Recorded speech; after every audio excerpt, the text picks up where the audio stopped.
The more you want, the less you receive. I learned this the hard way. There was a time when my entire life revolved around wanting new clothes, wanting attention, wanting validation. Every time I bought something, the excitement faded in hours. Every time I got a compliment, I immediately searched for the next one. It felt like a cycle that never ended, and instead of making me feel full, it left me completely empty. I remember one night vividly. I was sitting alone in my room, staring at the things I thought would make me happy, yet I felt nothing. My phone was quiet, my heart restless, and that's when it hit me. Wanting had trapped me. The more I chased, the further everything seemed to slip away. That night, I made a choice. I stopped clinging to what I didn't have and started valuing what I already did. And almost instantly, life began giving me more than I ever imagined. By the end of this video, you'll understand why letting go of attachment doesn't mean losing. It means unlocking everything you've been searching for all along. For so long, I believed chasing more meant I was ambitious. More clothes, more trips, more attention. I thought they would finally make me feel complete. But every time I reached one goal, I was already craving the next. It was like drinking salt water. The more I consumed, the thirstier I became. I remember standing in a store once, holding a dress I didn't even like, just because I wanted the feeling of having something new. And still, the emptiness lingered. One evening, my friend Olivia looked at me and said, "You're not chasing dreams, you're chasing distractions." Her words stopped me. She was right. I wasn't filling my life with meaning. I was filling it with noise. That's the trap of constant wanting. It makes you blind to what you already have and desperate for what doesn't matter. But here's the question. What happens when you finally stop feeding the trap of wanting? I had to teach myself the hardest lesson, to let go of outcomes. For years, I tied my happiness to things I couldn't control, whether people liked me, whether opportunities showed up, whether someone texted me back. The constant waiting drained me, but the moment I stopped obsessing over what might happen, I felt lighter.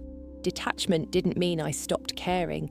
It meant I stopped begging life for permission to be happy. I saw the same change in my friend Emma. She used to wait hours, sometimes days, for a message that never came. But when she stopped checking her phone and started living her life, people noticed. Strangely, she earned more respect by walking away than by waiting.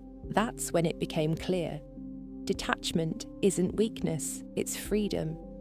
When you no longer clutch so tightly, what's meant for you finally finds space to arrive. But if you stop wanting, how do you still attract what you desire? The biggest shift in my life happened when I finally turned my energy inward. I stopped asking, "What do they think of me?" and started asking, "What do I think of myself?" Instead of spending hours chasing attention, I began investing in myself, reading more, learning new skills, taking care of my body and mind. And the strangest thing happened. The more I focused on me, the more attention seemed to come naturally. People started noticing the glow that came from confidence, not from approval.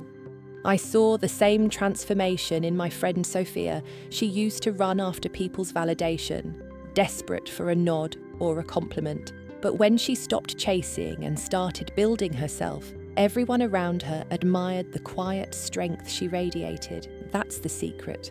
When your focus is inward, the world reflects it back to you. So how does this change what people choose to give you? When I finally started practicing gratitude, everything about me shifted. I remember waking up each morning and writing down just 3 things I was thankful for. Some days, it was small, like the way the sunlight came through my window or the taste of my favourite tea. But those little notes began to change my aura. I stopped walking through life with emptiness in my chest, and instead, I carried a quiet fullness. People could sense it. I didn't need to scream for attention anymore. My presence felt lighter, warmer, and strangely magnetic. My friend Rachel experienced the same. She started keeping a gratitude journal, and within months, she wasn't just attracting better relationships, she was attracting healthier ones. Gratitude multiplies what you already have, turning little into plenty and enough into more. And if you want more truths like this, subscribe. You don't want to miss what's next. But isn't gratitude too simple? What's the deeper layer hiding behind it? It took me years to realize that abundance isn't about stuff.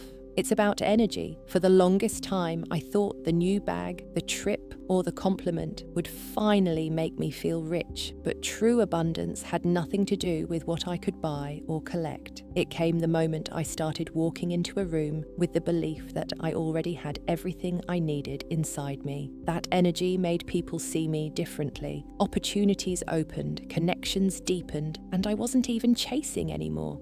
My friend Mia learned this in her own way. She spent years searching for love, scrolling, dating, hoping someone would complete her.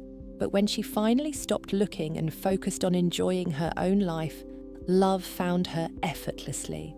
That's the thing about abundance. It attracts more abundance. When you radiate fullness, the world can't help but give you more. So what happens when abundance finally meets self-respect? One of the greatest gifts I ever gave myself was emotional freedom. I used to overthink everything, every text, every look, every silence. My mind was chained to what people might say or do, and that attachment drained me. The day I let go of needing constant reassurance, I found peace I didn't know existed. I stopped begging for answers and started trusting myself instead. That calmness became more attractive than any outfit or makeup I could wear. I saw the same truth in my friend Amelia. She once told me about the moment she chose silence instead of pleading for someone to stay, and in that silence, she found her strength. She didn't need to explain, didn't need to chase. Her calm said it all. Emotional freedom is seductive because it shows you're whole, with or without anyone else. But if you let go so easily, don't you risk losing people? There came a point when I realized I was exhausting myself trying to be seen, posting constantly, chasing conversations, filling every silence with noise. So I tried something different. I pulled back. I posted less, spoke less, and stopped showing up everywhere just to be noticed. And strangely, that's when people started paying attention the most. My presence became sharper because it wasn't scattered everywhere. Less effort made me stand out in ways overexposure never did. My friend Evelyn shared a similar experience. She withdrew from the constant noise of social media, stopped chasing validation, and suddenly, people noticed her more than ever before. They admired her mystery, her calm, her restraint. That's the paradox. Sometimes the less you give, the more you're remembered. Less isn't lack, it's elegance, and elegance is magnetic. But is there one final truth, the deepest secret that explains it all? I used to sit with my phone in my hand, waiting for texts that never came, tying my worth to whether someone chose me. It drained my spirit and made me feel invisible. One day, I simply stopped. I stopped waiting, stopped craving validation, and started living for myself. I filled my days with things I loved, surrounded myself with people who lifted me and gave my attention to my own growth. And that's when life began to reward me.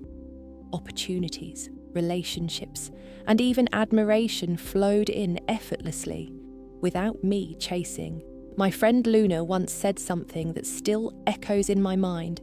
The moment you stopped caring, they started caring most. She was right. True magnetism isn't born from desperation, but from independence. When you want nothing, you radiate everything.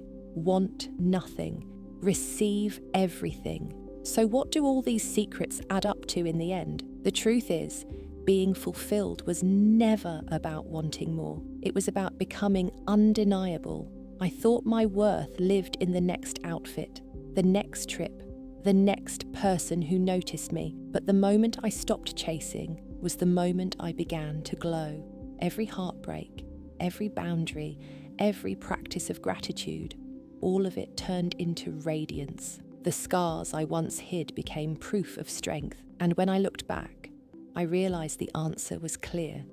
It was never about wanting more. It was always about energy. So, are you ready to stop wanting and start becoming? Fulfillment isn't about fixing yourself. It's about realizing you were already enough.